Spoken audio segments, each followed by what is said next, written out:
Welcome to The Terrible Take, a daily segment telling Steelers Nation what's on our mind. I'm Ross McCorkle. There weren't a ton of positives to write home about in the Steelers' second preseason game against the Buffalo Bills on Saturday night, but one major positive, and more important than most will give it credit for, the Steelers have found their punter. They signed Cameron Johnston in free agency after letting Presley Harvin III go. Mike Tomlin later described him as the belle of the ball in terms of free agent punters that were on the market. His preseason debut was decent, but nothing that great. The second game showed us the potential and how important having a reliable, strong-legged punter is. The game was 9-3. Every drive following a Steelers punt was a Bills punt. A big part of that was Johnston averaging 56.8 yards per punt. If that was the regular season, that would be a franchise record. Hat tip to Alex Kozora for that stat.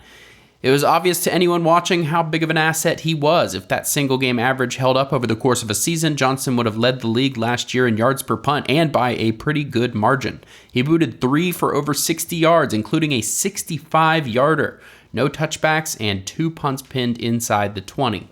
Even better, he placed the long punt in the corner to limit return options for the other team. The Bills' return man nearly ran himself into a safety trying to escape the corner that Johnston placed him in. The Steelers were crushed in the field position battle last season. Despite that, the defense let up the 6th fewest points per game in the league. The extra 10 to 15 yards of field position that opposing teams have to deal with under Johnston will help limit scores even further. Just think, a team starts at the 35 after a punt. With Presley Harvin III last year, they only have to go about 27, 28 yards to be within reasonable field goal range for strong kickers in today's league. That extra 10 to 15 yards gives the defense more chances to shut a drive down before they enter scoring range, and in turn, winning the field position battle, the offense will get better starting field position too. He was one of the great underrated signings of the offseason. His potential impact cannot be understated.